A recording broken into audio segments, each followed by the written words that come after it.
Ini kondisinya ya, kondisi dan tuntutan terhadap guru. Pada saat ini penelitian sudah agak lama, tapi kondisinya sampai saat ini belum beranjak. Bahkan kondisinya semakin parah ketika guru-guru dites secara online, ya. Ketika dites secara online banyak yang nilainya jeblok gitu ya, karena mungkin tidak bisa bermain dengan teknologi. Ini data dari Pak Wardi Manjoyo-Negoro, 43% guru itu memenuhi syarat dan 57% masih dalam tanda tanya. Pertanyaannya silahkan tanyakan pada diri sendiri, saudara masuk di yang mana, gitu ya. Apakah di yang 43%? Alhamdulillah. Kalau masuk di yang 57%, maka saudara harus banyak-banyak istighfar dan harus berniat serta melakukan tindakan-tindakan bagaimana caranya agar saudara bisa menjadi guru yang memenuhi syarat. Ya, sebab guru profesional dituntut untuk menciptakan pembelajaran kreatif dan menyenangkan, dan itu harus dilakukan oleh guru-guru yang memenuhi syarat, baik syarat pedagogik gitu ya, kemudian syarat profesional, syarat sosial, maupun persyaratan-persyaratan lainnya yang melekat pada seorang guru. Inikah rasanya belajar? Nah, jadi jangan belajar atau pembelajaran yang saudara ciptakan seperti gambar ini. Belajar fisika gitu ya, atau kalau di TK mungkin baru fisika-fisikaan atau baru sambil bermain. Ini kondisi secara keseluruhan ya. Belajar fisika seperti jarum suntik yang besar disuntikan ke leher peserta didik sehingga peserta didik kesakitan. Belajar bahasa Inggris, belajar matematika gitu ya, tidak menyenangkan. Makanya perlu pembelajaran yang kreatif. Itu ya, perlu pembelajaran yang kreatif sesuai dengan zaman sekarang. Tugas saudara gitu ya, kalau di PAUD itu kan belajar sambil bermain. Jadi silahkan ciptakan permainan-permainan yang menarik, permainan-permainan yang nyaman sehingga bisa menciptakan dan menarik peserta didik untuk terlibat di dalam pembelajaran. Ini hasil penelitian yang berkaitan dengan pembelajaran kreatif yang penjelasannya ada di dalam video yang saya share ya, yang saya share di grup tadi pagi tentang pembelajaran berbasis otak kanan. Kata Dyers tahun 2011, ini yang mendasari penelitian ini mendasari kurikulum 2013, kurikulum 2013 revisi, dan juga mendasari kurikulum Merdeka Belajar yang sedang sekarang dikembangkan oleh pemerintah. 2/3 dari kemampuan kreativitas seseorang diperoleh melalui pendidikan. 1/3 sisanya berasal dari genetik, gitu ya. Kebalikannya berlaku untuk kemampuan intelijensia, 1/3 dari pendidikan, 2/3 sisanya dari genetik. Sehingga pembelajaran berbasis intelijensia tidak akan memberikan hasil yang signifikan. Hanya peningkatan 50% saja. Dibandingkan dengan pembelajaran yang berbasis kreativitas sampai 200%. Nah, biasanya saya jelaskan ini di dalam whiteboard gitu ya. Itu ada penjelasannya di video yang saya share. Kalau saudara berminat silakan nanti ditonton dibolak-balik sampai saudara mampu memfasilitasi siswa untuk mengembangkan otak kanannya. Katanya otak kiri itu sudah penuh gitu ya, sejak lahir itu sudah 2/3.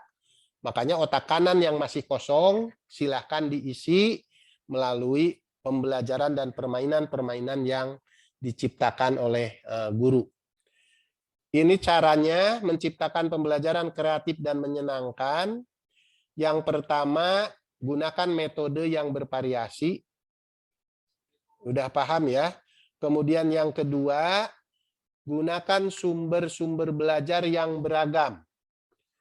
Gunakan sumber belajar yang beragam. Kemudian yang ketiga, memberikan tugas yang berbeda kepada setiap peserta didik. Gitu ya. Jadi ketika memberi tugas, permainan jangan sama untuk setiap siswa. Tapi gunakan tugas-tugas yang berbeda sehingga mereka bisa memilih sesuai dengan fungsi dan peran masing-masing. Kemudian yang keempat, mengelompokkan peserta didik. Jadi sekali-kali peserta didik bekerja dan belajar di dalam kelompok, gitu ya. Pilih pengelompokan yang kira-kira menarik untuk pembelajaran. Kemudian yang berikut, memodifikasi bahan.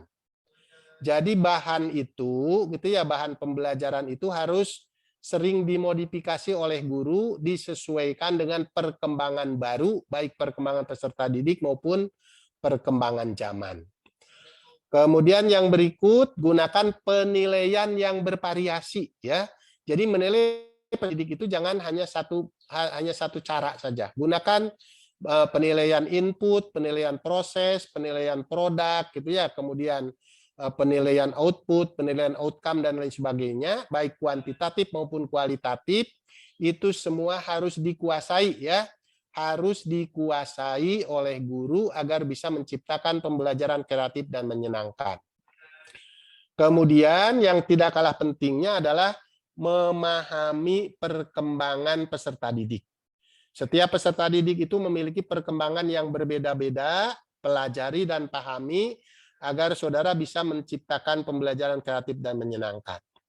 Mengembangkan situasi belajar yang nyaman, itu juga penting ya, karena situasi itu biasanya mempengaruhi hasil. Dan melibatkan peserta didik seoptimal mungkin, jangan sampai antara guru dengan peserta didik masing-masing. Itu cara menciptakan pembelajaran kreatif dan menyenangkan. Nah, ini standar proses gitu ya. Jadi saudara nanti cari di dalam standar nasional pendidikan, standar prosesnya bagaimana, agar saudara bisa menciptakan belajar menjadi sesuatu yang menyenangkan. Iya, belajar menjadi sesuatu yang menyenangkan.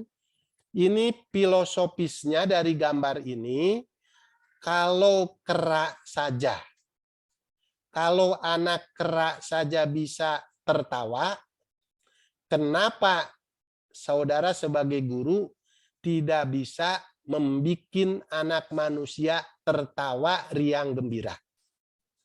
Atau dengan kata lain gitu ya, kalau anak kerak saja bisa tertawa seperti ini gitu ya, dengan sangat menyenangkan, bagaimana caranya saudara bisa membuat anak-anak didik saudara di dalam belajar dan bermain itu senang dan menyenangkan? Itu ya, itu gambaran dari video yang dari gambar ini gitu ya, dari paparan ini, sehingga harus menguasai standar proses, bagaimana proses pembelajaran yang harus saudara lakukan. Gunakan hadiah dan hukuman secara efektif ya. Jadi sekali-kali saudara berikan hadiah yang kira-kira bisa memotivasi peserta didik, dan sewaktu-waktu mungkin perlu ada hukuman, tapi jangan hukuman yang memberatkan, dan jangan terlalu sering gitu ya menggunakan hadiah dan hukuman. Jangan sampai nanti anak-anak gabung di kelas saudara karena ingin memperoleh hadiah, ingin menghindari hukuman, termasuk masalah sertifikat di dalam webinar gitu ya. Jadi jangan sampai ada peserta harus disadarkan gitu ya. Jadi jangan sampai peserta masuk gitu ya, kemudian off-cam hanya untuk mendapatkan sertifikat gitu ya. Jadi kalau nanti tidak perlu sertifikat, kalau memang perlu belajar gitu ya, biar dapat ilmu gitu ya. Jadi itu harus dibangun kesadaran. Jangan terus-terusan diiming-imingi sertifikat sehingga keterlibatan mereka tidak sepenuh hati gitu ya, tidak sepenuh hati, dan nanti tidak akan memberikan manfaat yang optimal. Hindari kekerasan, hindari pemaksaan, dan hindari hukuman fisik. Jadi seoptimal mungkin jangan memberikan hukuman fisik yang bisa membuat peserta didik tidak berdaya. Gitu ya. Ini harus dihindari. Permasalahannya, ini tayangan terakhir pas gitu ya, saya janji 30 menit. Apakah guru-guru mau berkreasi dan melakukan berbagai inovasi demi kualitas pembelajaran, demi kualitas pendidikan? Jadi kuncinya ada pada saudara. Maka jadilah guru profesional atau tidak sama sekali. Gitu ya. Terima kasih. Pas 30 menit, memang sudah saya setting 30 menit. Kita lanjutkan dengan session diskusi dan saya kembalikan kepada host atau